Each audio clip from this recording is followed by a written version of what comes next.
কৃত্রিম সুরক্ষার নামে অদক্ষতাকে আড়াল করে একচেটিয়া বাজার তৈরির সুযোগ করে দেওয়া হলে আমাদের আরএনজি সেক্টরের ক্ষতি হবে।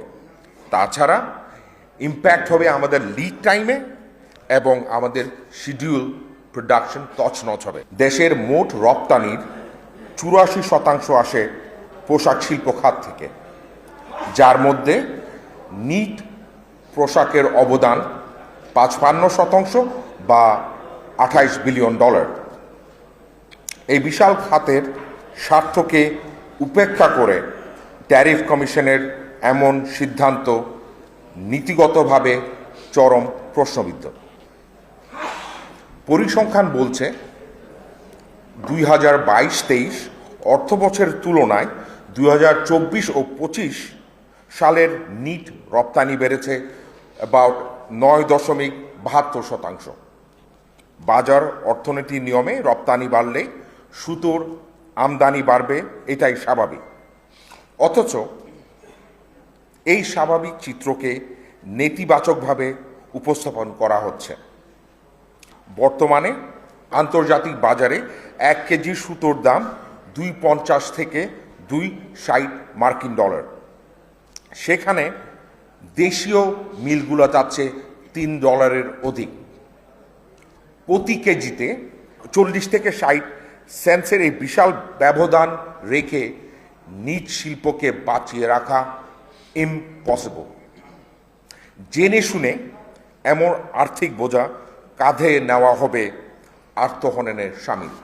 প্রিয় সাংবাদিক বন্ধুরা, আমরা স্পষ্টভাবে বলতে চাই, স্থানীয় স্পিনিং মিলগুলা আমাদেরই শিল্পের অংশ, বাট একটা সিঙ্গল সাপ্লাই চেইনের মধ্যে আপনি এক অংশকে সুবিধা দিয়ে স্পেশালি ফরওয়ার্ড লিঙ্কেজের দুটো ইন্ডাস্ট্রি টেক্সটাইল এবং আরএনজিকে ক্ষতি করা, এটা যে কেউ বুঝে it's not a good idea. আমাদের স্পিনিং মিলগুলি যদি আন্তর্জাতিক বাজারে তাদের সঙ্গতি রেখে মানসম্পন্ন সুতা সরবরাহ করতে পারে, তবে আমরা বিদেশমুখী হব না।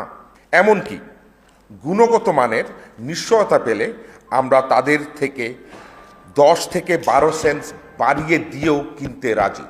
কিন্তু কৃত্রিম সুরক্ষার নামে অদক্ষতাকে আড়াল করে একচেটিয়া বাজার তৈরির সুযোগ করে দেওয়া হলে আমাদের আরএনজি সেক্টরের ক্ষতি হবে। তাছাড়া ইম্প্যাক্ট হবে আমাদের লিড টাইমে এবং আমাদের শিডিউল প্রোডাকশন তছনছ হবে।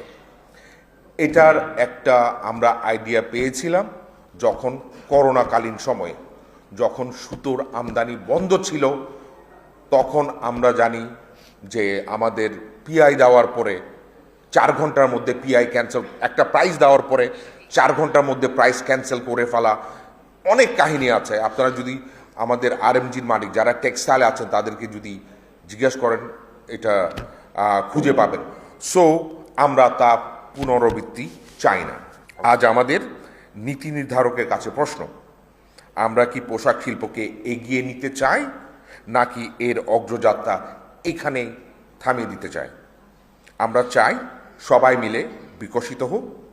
তাই সুতো আমদানির শুল্কের বোঝা না চাপিয়ে আমাদের যে স্পিনার আছে তাদেরকে আপনারা নগদ সহায়তা, এনার্জি সিকিউরিটি, নিরবিচ্ছিন্ন জ্বালানি ও কর্পোরেট ট্যাক্সে রেয়াত দেওয়ার মাধ্যমে তাদের সক্ষমতা বাড়িয়ে দেন। দেশের অর্থনৈতিক স্থিতিশীলতা ও কোটি মানুষের কর্মসংস্থানের স্বার্থে এই অযৌক্তিক সিদ্ধান্তে অবিলম্বে প্রত্যাহারের জন্য আমরা সরকারের কাছে বিনীত অনুরোধ করছি। অন্যথায় শিল্পের অস্তিত্ব রক্ষার জন্য আমরা কঠিন পদক্ষেপ নিতে বাধ্য হব।